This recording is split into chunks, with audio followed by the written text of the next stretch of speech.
I met Chloe on an Amtrak train. She was my, I guess you could call it, stray girlfriend. The first time I saw her, she was in the aisle seat, scrolling on her phone. She had trendy blonde hair and way too much makeup for a girl her age. Her black jacket was glittering with an obnoxious amount of sequins. She did not look like a college freshman. I checked my ticket again and again. I was in the right car. "Excuse me," I said. "Is this car for seat 8D? "Yeah," the girl said, looking up. Her face, underneath the heavy eyeliner and bright red lipstick, was surprisingly young, her skin flawless. She looked like a doll someone had played dress-up with. Her voice was soft, but she added a guarded, "It's my seat." "That's weird. I'm 4D too." I held up my ticket. We compared them. "You're on the wrong train," I said, pointing. "This is the Northeast Regional 88. Your ticket is for the Acela 123. She stared at her ticket, her face blank for a few seconds. Then her eyes welled up, and a tear slid right through her foundation. She started to sob quietly at first. I froze, caught completely off guard, then fumbled in my pocket for a pack of tissues. "Hey, it's okay. Just stay here. You can get off at the next stop and switch trains." The girl buried her face in the seat back in front of her, her shoulders shaking. The passenger next to her chimed in with some gentle advice. "It's no big deal, honey. Just get off in Wilmington and buy a new ticket."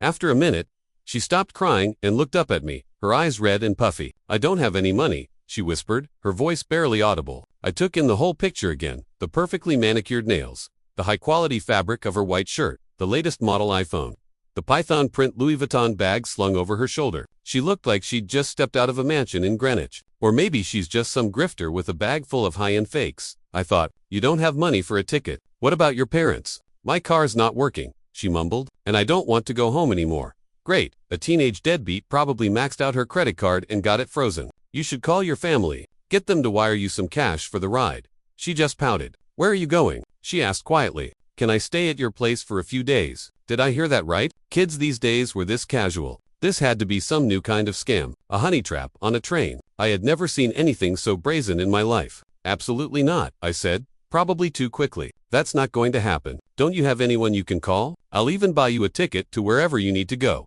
"I told you I don't want to go home." "Are you sure?" she pleaded. I shook my head firmly. "We're strangers." "No way." She looked down, hurt, and went back to playing on her phone without another word. Whatever her deal was, I was an Eagle Scout, for God's sake. I had to maintain some level of chivalry. The car was full, so I just stood in the aisle next to her seat. The faint, sweet scent of her perfume drifted up to me every few minutes. When we finally pulled into Philadelphia, I grabbed my backpack and got off, already dreaming of sleeping the next day. It was Friday night. I stepped outside 30th Street Station, ordered an Uber, and waited by the curb. The evening breeze felt incredible, washing away the heat of the day. Suddenly, I felt a tug on my backpack. I turned around. It was her, the girl from the train, looking up at me with those big, pathetic eyes. When she saw me looking, she forced a smile that was more like a grimace. "What is going on?" I said, my voice rising. "Why are you following me? You need to find your parents or the police or call a friend for money." "I can't help you." I just laid into her. She didn't say a word, just kept her head down, clutching my bag.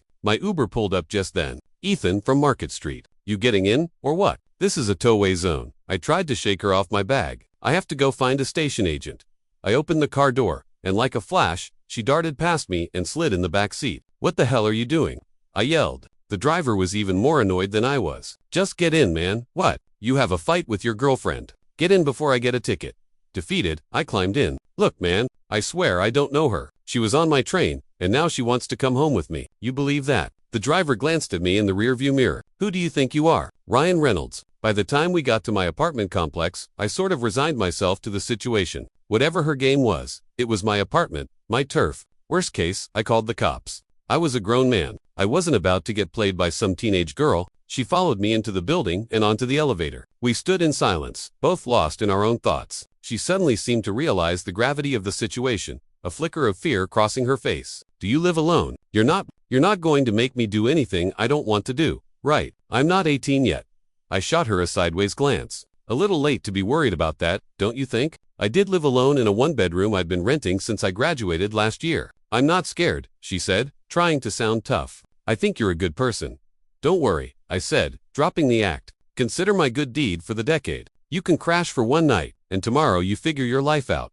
She came inside and sat quietly on the couch, her eyes scanning the room. "Your place is really small. I couldn't let that slide." "Well, this humble temple can't accommodate a goddess of your stature. Tomorrow, you find another place to worship. This isn't a hotel." She just pouted. "Which room is mine?" I pointed to the small spare room I used as an office. She didn't hesitate, just walked in and started unpacking her designer bag. I pulled out my phone and Googled "stranger girl follows you home, scam, and new train honey trap cons." Nothing. Maybe she really was in some kind of trouble. Whatever, it was just one night. I hadn't eaten dinner and was starving, but it was too late to cook. I decided to order from DoorDash. I asked if she wanted anything, and she requested KFC. When the food arrived, I called her out to eat. "What's your name anyway?" I asked between bites of chicken. "Chloe. What's yours?" "Ethan Hayes."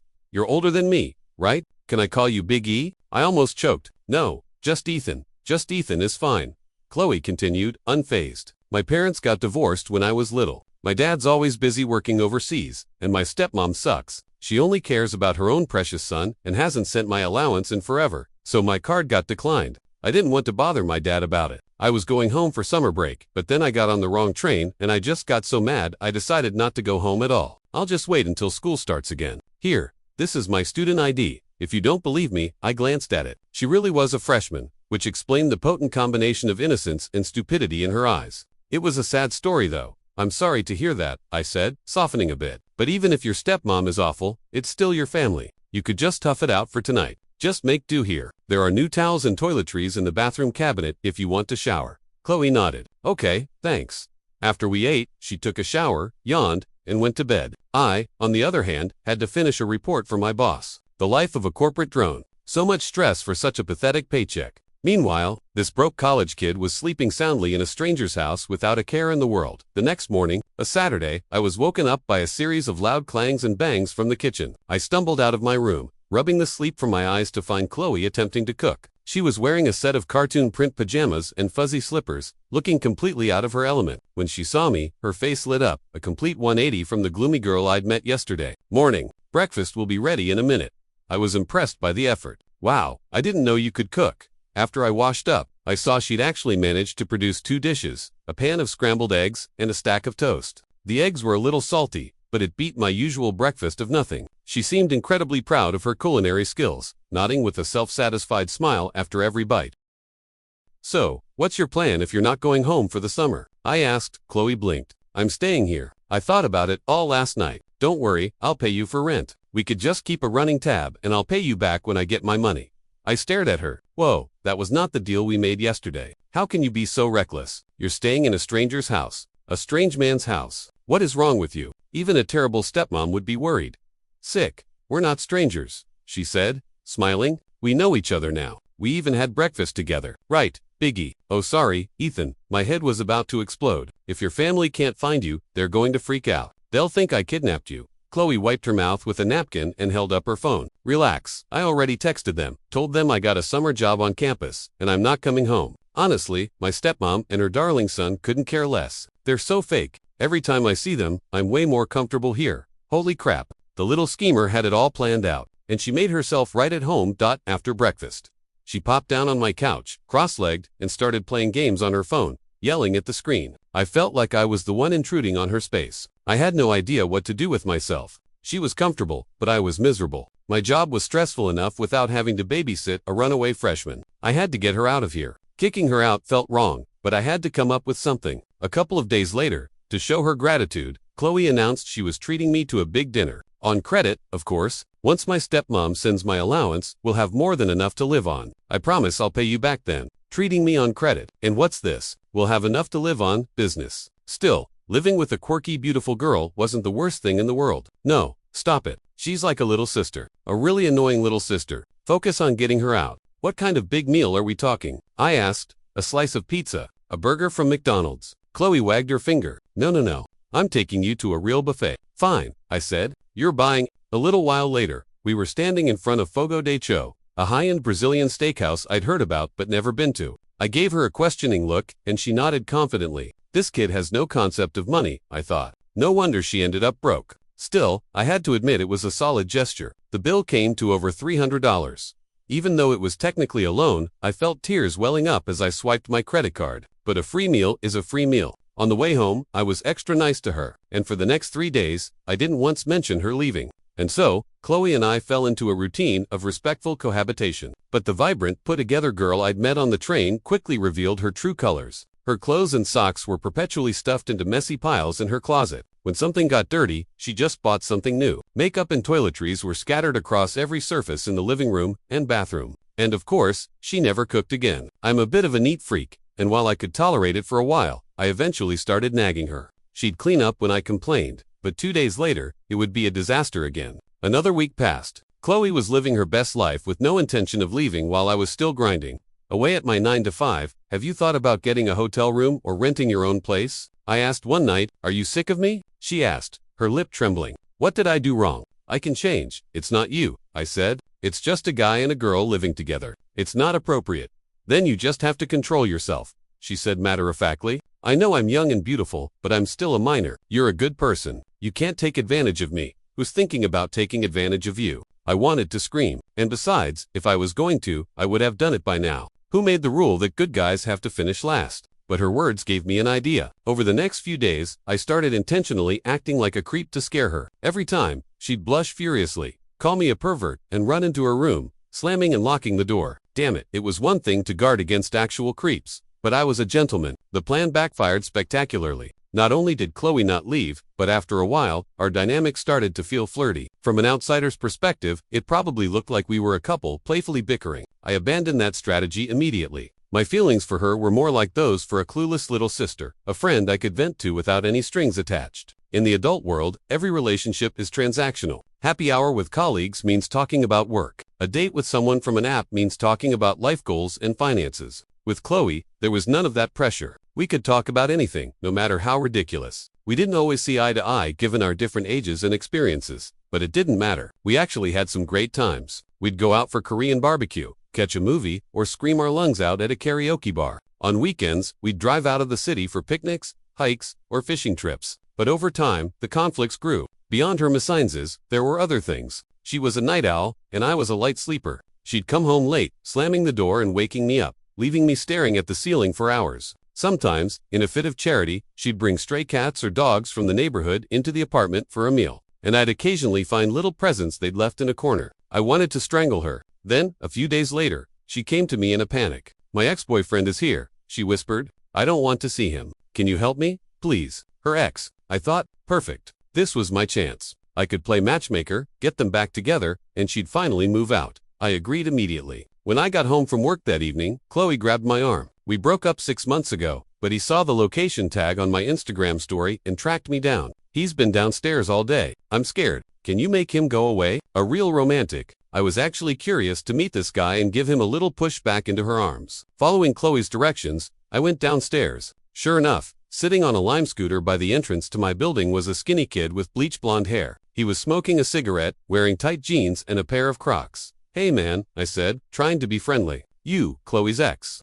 The hell's it to you? He snarled, immediately hostile. So, you're the old creep who stole my girlfriend. You got a death wish or something. My temper flared. Who the hell are you calling an old creep? I'm calling you one. We were together all through high school. Who the hell are you? Tell her to get her ass down here. You looking for a fight? Get lost. I shot back. That was all it took. He dropped the scooter and charged at me. We started brawling right there at the entrance to my building. It was late, so there weren't many people around. Just a few onlookers who seemed to be enjoying the show. No one tried to break it up. He threw a punch. I threw an elbow. He kicked, I shoved. Finally, exhausted, we both collapsed onto the curb, panting. My nose was bleeding and my shirt was ripped. He was in worse shape. His face was swollen like a ripe tomato, and one of his Crocs was missing. You just wait, he wheezed, still trying to be tough. I'm not giving up on Chloe. We were so happy in high school. She only broke up with me because I didn't get into college. It's because of you. Get over yourself. Dude, you broke up a long time ago. She's not into you anymore. I retorted. No way. I rode all the way out here to see her. She wouldn't see me because you're stopping her. Whatever. Man, get up if you want some more. Or did you run out of gas already? He struggled to his feet, found his shoe, and tried to get the scooter started, but it wouldn't turn on. The fight had probably broken it. Furious, he shoved it to the ground and started to walk away. I couldn't help but laugh. You know you have to pay for those if you break them, right? And if you just leave it, you'll get charged for that. 2. He trudged back and tinkered with it some more. Nothing. He sat back down on the curb and, to my complete astonishment, started to cry. He actually cried. I didn't have anything against the kid. Personally, he was just an idiot who didn't know when to shut his mouth. Since words didn't work, I'd had to use my fists. But I had to admit, coming all this way, for a girl took guts. I walked over and looked at the scooter. It's not broken. The battery's dead. Just find another one. He wiped his face with the back of his hand. Hey man, can I borrow some money? I don't have enough to unlock another one, and I haven't eaten all day. Jesus, not a penny to his name, and he was trying to pull off some grand romantic gesture from a movie. I opened my Venmo and sent him $20. I told him that Chloe and I were just friends, that nothing was going on between us, and that their problems had nothing to do with me. But I also told him that a man needs to get his own life together first. I don't know if he heard me or not. He just nodded silently, thanked me, and left. When I got back upstairs, Chloe gasped when she saw my face. She rushed to get a wet towel and some band-aids. It wasn't serious. He's gone, I told her. You shouldn't let him bother you again. But don't ever drag me into your drama again. Suddenly, she threw her arms around me and started crying again. Her tears were warm and wet against my cheek, and she smelled like vanilla. Hey, can you spot me again? Chloe asked one night before bed, leaning in close with a pouty, pleading look on her face. Her face was so close, I could feel her breath on my skin. A little voice in my head screamed, kiss her. But then I remembered she wasn't 18, and I jerked back. What did you buy now? Let me see how much I have left. With Chloe having no income, I'd become her personal bank. And she spent money like it grew on trees. My savings were disappearing fast. I checked my bank account. $500 left. Damn it, I never should have given that kid $20. My only mission in life now was to figure out how to make money because my paltry salary wasn't going to cut it for both of us. Why don't you come with me to ask my stepmom for money? Chloe suggested. You could just call her. Besides, I thought you didn't want to go home. I'm scared of her. She's really mean, and I want to get my teddy bear. What teddy bear? Just a stuffed bear, please. It seemed like the fastest way to solve our cash problem, and if she got money, she could pay me back. I thought about it for a second, then agreed. That weekend, we bought Amtrak tickets and headed to her hometown in Connecticut. The Uber dropped us off in front of a winding driveway in a neighborhood nestled in the hills. I stared at the wrought iron gates and a 3-story brick mansion beyond them. My jaw dropped. This is your house. Yeah, this is it. Come on, Chloe said, pulling me along. So, she really was a rich girl who just happened to fall on hard times on a train. No wonder she thought my apartment was small. I take back all my sympathy. I told her, I thought you treating me to that $300 dinner was some grand gesture of friendship. Turns out that's just a normal Tuesday night meal for you. Chloe shook her head. No, it's not. That was for you. I'm not going to eat like that anymore. I have to learn how to budget. Chloe, you're back. A woman hanging laundry in the yard called out excitedly when she saw us. Hi, Maria. Is she home? Chloe asked. Before Maria could answer, a woman's voice drifted out from the house. Chloe, where have you been? Why haven't you been answering my calls? A beautiful, curvy woman walked out onto the porch. She looked to be in her early 30s, impeccably dressed and radiating an elegant, sophisticated aura. This was the mean, evil stepmom Chloe had told me about. She seemed perfectly nice. We all sat down in the living room, the air thick with the kind of tension you see in family dramas on HBO. The stepmom, Helen, crossed her legs gracefully and looked me up and down. Chloe, dear, who is this? He's the one I told you about. The friend who's been helping me, Chloe said. Helen smiled, a knowing, slightly seductive look in her eyes. Just a friend. Chloe got on a wrong train back home, and I ended up letting her stay with me. I explained. I see, she said, turning her gaze back to Chloe. First, you told me you were in a work-study program. Then, you said you were staying with a classmate. And now, I find out you've been living with a complete stranger. If your father finds out, he'll kill you. Chloe, who is usually so bold and bossy with me, shrank like a frightened rabbit in front of her. She curled up on the couch, tucking her feet under her. Don't tell him. This woman, despite her age, had an intimidating presence. It was clear who was in charge here. A little later, while Chloe was upstairs packing, I felt compelled to speak up. It's not my place to say anything, but Chloe is a good kid. It must be hard for her not having her mom around. You seem very young yourself. Maybe if you two talk more, you could avoid these kinds of misunderstandings. Helen looked at me with an amused expression. I'm used to it. In her mind, I'm the wicked stepmother. Right. She lost her mom when she was very young and grew up with just her father. She has a lot of trust issues and she pushes people away. But deep down she's desperate for connection. Her father, well, that's another story. But I've tried my best to be a good stepmother to her, to care for her. Lost her mom? I asked, surprised. I thought her parents were just divorced. Is that what she told you? Yeah. Her mother was killed in a car accident, and her father was involved. It's been a source of pain for both of them for years. Maybe when Chloe gets a little older, they can finally work through it. Oh, I'm so sorry. I can see that Chloe trusts you. She doesn't have many friends, and she's never brought anyone home before. I want to help her, but there will always be that barrier between us. Please take care of her. Just then, Chloe came downstairs, clutching a worn-out teddy bear. You're leaving again? Helen asked. Chloe nodded. I need you to transfer me some money.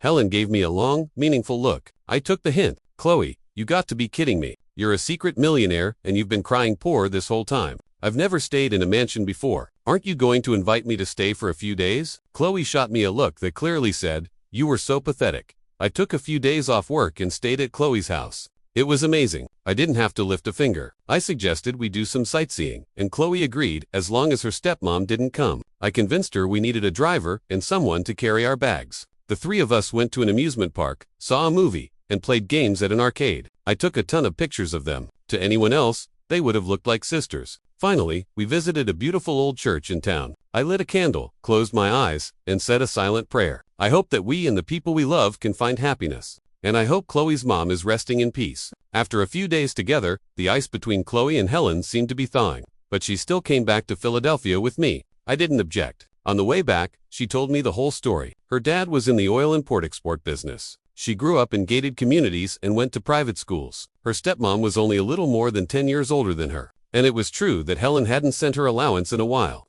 But that was because she'd given her tens of thousands of dollars at the beginning of the semester. She just hadn't anticipated Chloe could burn through it so fast. How much did she give you this time? I asked. Just under 10,000. I think, she said. I felt my blood run cold. Great, I shouldn't have even asked. Chloe was rich again. During the day, while I was at work, she would go out and explore the city. She'd send me pictures from spas, salons, bars, and concerts, always with the infuriating caption, July. I'd be in the middle of a meeting, and my phone would buzz with a text from her. Hey, I got a few packages delivered. Can you grab them from the lobby on your way home? I'd get home to find boxes of designer clothes, shoes, makeup, and imported snacks. You're going to blow through this in a month, I told her, and then you'll be broke and homeless again. She'd just jump on the couch, link her arm through mine, and say with a grin, that's what I have you for, right? During this time, I tried to get my own life back on track to go on dates, but it was impossible. How do you answer the question, do you live alone? Yeah, except for the teenage girl who's crashing on my couch, but don't worry, we're totally platonic, like brother and sister. Platonic. Even I didn't believe that anymore, because things between us were quickly spinning out of control. I remember one weekend night, about 3 weeks into our cohabitation, Chloe dragged me to a concert. It was some pop star I'd never heard of, but apparently he was a huge deal. I had zero interest, but she was relentless. The moment the star walked on stage, the entire arena erupted. Chloe was screaming and singing along with thousands of other teenagers. I just stood there awkwardly, not knowing a single word. The energy was infectious, though. Chloe grabbed my arm and shook it, shouting the lyrics. So I started humming along just to feel like I was part of it. Then came the interactive portion of the show, the kiss cam. It was as cheesy as it sounds. The camera pans the crowd, and when it lands on a couple, they have to kiss for the big screen. After a few enthusiastic couples had their moment, the camera suddenly stopped on us. We both froze, staring at our own faces on the Jumbotron. I immediately started shaking my head and waving my hands. But the crowd and the pop star on stage started chanting, kiss, kiss, kiss. The people next to us were even pushing us together. In a flash, Chloe leaned over and planted a quick kiss on my cheek. The camera operator, satisfied, moved on. After the concert, the atmosphere between us was thick with a strange, unspoken tension. Neither of us ever mentioned it. Then there was another night. We were drinking at home. I was venting about my job, the pressure of being alone in a big city, the thought of just giving up on relationships altogether. She didn't really get it, but she listened, nodding sympathetically. That night, Chloe told me the whole truth about her past. Her parents didn't get divorced. Her mom died in a car accident when she was little. Her dad, who came from a wealthy family, was a mess back then, always drinking and running around. One night, her mom went out looking for him and was hit by a speeding truck. She died before she even got to the hospital. Chloe showed me a picture of her mom on her phone. She looked like a slightly older version of Chloe, smiling, holding baby Chloe in her arms, a teddy bear tucked under her arm. Chloe told me she still couldn't forgive her dad. Though the anger had faded over the years, she'd never talked to him about any of it. She said she'd never really known what a mother's love or a happy family felt like. Helen had hinted at it, but this was the first time I'd heard the whole story. I reached out and stroked her hair. You just have to keep living your life. Your mom is watching over you. Cheers to that. She wiped a tear from her eye. She is. Cheers. We both had a pretty high tolerance. So we weren't wasted, but we were definitely stumbling by the end of the night. It was late, so I helped her to her room. She draped her arms around my neck, her head resting on my shoulder. Her warm breath tickled my neck, and the soft pressure of her chest against mine sent a jolt through me. I helped her lie down on her bed, but she held onto my hand, pulling me down to sit beside her. Is everyone's life this hard? She whispered. Am I the only one who doesn't have a mom? Of course not, I said softly. Your mom is just in heaven. She's watching over you. Life wouldn't be interesting without a few bumps in the road. Ya have a mom. Those mean girls in middle school said I didn't have a mom. They said I was ugly. Do you think I'm ugly? Don't listen to them. You're not ugly. You're beautiful. You just need to believe it. We talked like that for a little while longer, and then, Chloe said, my driver's license is on the table. Take a look. What's so interesting about your license? I asked, picking it up. I stared at it, confused. You're photogenic, even in a DMV photo. Chloe's voice was low and breathy. I lied to you before. I'm 18. Then she closed her eyes, her long lashes fluttering against her cheeks. Her short pajama top had ridden up, revealing a sliver of her smooth, toned stomach. Even though I'd always seen her as a little sister, in that moment, drunk and overwhelmed with a mix of pity and protectiveness, my mind started to wander. I took a deep breath, pulled my hand away, and tucked the blanket around her. Get some sleep. I know you're an adult now. Your life is just getting started. I turned off her light, quietly closed the door, and went back to my room. I tossed and turned for what felt like hours, unable to sleep. I wanted to punch myself. What was I doing playing the noble gentleman? Was it too late to go back and knock on her door? At the end of the month, my company had a team-building event. My department was full of recent grads. So, after dinner, everyone went out for karaoke and drinks, usually until the early hours of the morning. I sent Chloe a text. Team dinner tonight. Might be late, or I might just crash at friends. You're on your own for dinner. She replied instantly. Okay. A minute later, another text came through. Guys and girls, I replied. Depart both. That night, I had way too much to drink. When everyone headed to the karaoke bar, I slipped outside for some fresh air. I ran into Jessica smoking by the door. Jessica was our office's resident flirt. She was gorgeous, bold, and loved to party. Rumor was, she'd been involved with half the single guys at the company. We'd even had a bit of a thing going before Chloe showed up. Not singing? She asked, leaning in and blowing a puff of smoke in my direction. She was clearly drunk, her face flushed, her strong perfume mixing with the smell of alcohol and cigarettes. Had a bit too much, I said, taking a cigarette from her. What about you? It's boring in there. Jessica purred, her eyes glinting. I've had a bit too much, too. Maybe we should find somewhere to rest. I was drunk, but I wasn't stupid. I knew exactly what she meant. Yeah, good idea. Let me just grab some snacks from the 7-Eleven.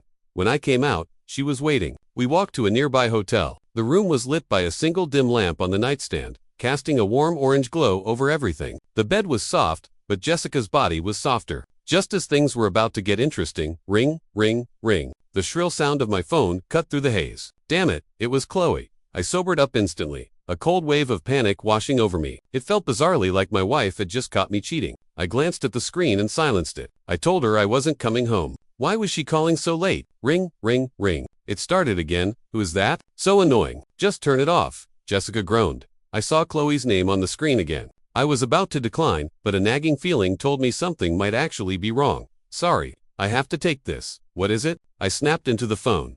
Ethan. Chloe sobbed. I'm hurt. There's so much blood. Is it serious? Don't worry. I'm on my way. I hung up and scrambled to get my clothes on. I'm so sorry. It's an emergency. I have to go. You have a good night. Jessica was stunned. What? You're leaving? I was already halfway out the door. We'll pick this up another time. I promise. Go to hell. She screamed as the door closed behind me. I jumped in a cab and rushed home, my heart pounding. I burst through the door and stopped dead. Chloe was lounging on the couch in a pair of shorts, a sheet mask on her face, watching Vanderpump Rules on TV. I'm telling you, he is a pathological liar. Someone shrieked from the television. I thought you were hurt, bleeding. I yelled, completely bewildered. I was, but you took too long. The wound already healed, she said, holding up her index finger, which had a small band-aid on it. I looked closer. There was a tiny cut on her finger. Not very deep at all. I was cutting up some fruit for you to help with your hangover. I slipped. I was about to yell at her for being so dramatic, but then her words registered. I deflated. Besides, she added, a smug look on her face, if I didn't say it was serious. You never would have come home. You'd be out all night getting into trouble, and you'd wake up in a bathtub full of ice with a kidney missing.